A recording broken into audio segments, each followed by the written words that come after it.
everyone, welcome to Maxum Foods Inside Track. 7 more sleeps for Christmas. I hope everyone's excited. It's been a big year and a big year to come as well, so I hope everyone has a good break in the coming weeks.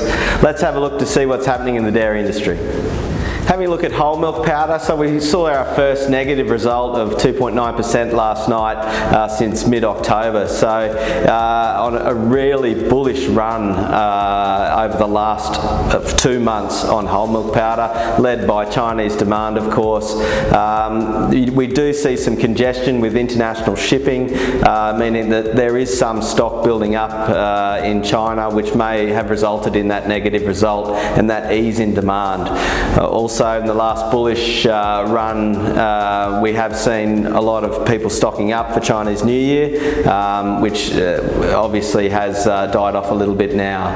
So in terms of a three-month outlook of whole milk powder, production is still good in New Zealand, so supply isn't an issue, but there will be a question mark whether that demand will continue into Q1, Q2.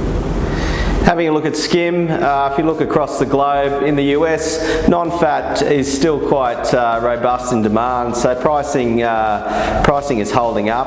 If you look over in Europe, we have seen ease in demand and supply has been reasonably good, so that market is a little bearish. If you look over in Australia and New Zealand, we had a negative result last night on the auction.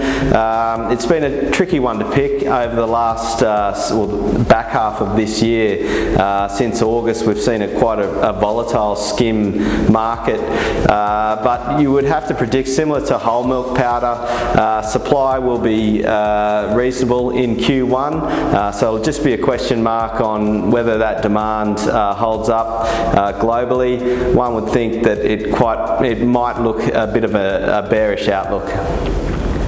Having a look at the fat market, if we look on a global scale, in the US we have seen some butter from the US on the export market at reasonable dollars, meaning that the supply conditions have improved. Demand's still strong, but it has been interesting to see a bit more of an ease on fat pricing in the US.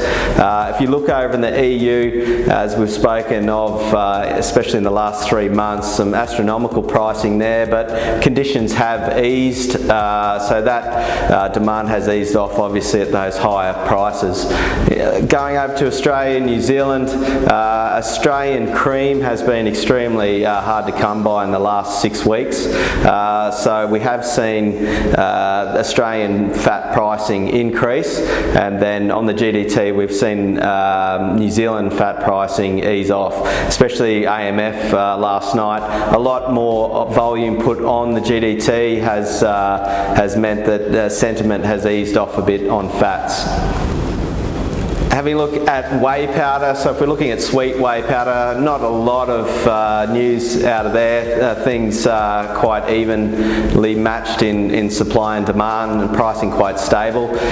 Proteins, a similar story, sounding like a bit of a broken record, but WPC, WPI still very short in supply, both in the US and EU, and demand is holding up, especially MPC, milk protein concentrate as well, is normally a bit of a lag in demand from whey protein, but demand is quite strong and pricing very firm across the globe.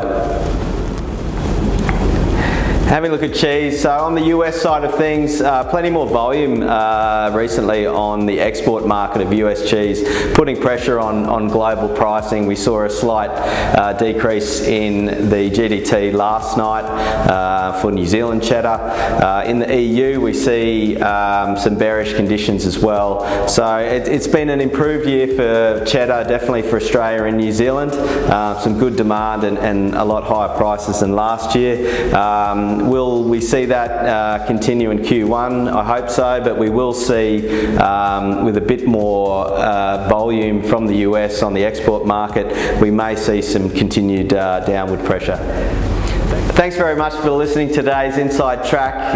It's been a wonderful year, a very eventful one in the dairy industry as always. I hope everyone has a safe and Merry Christmas, and we'll see you again in 2025.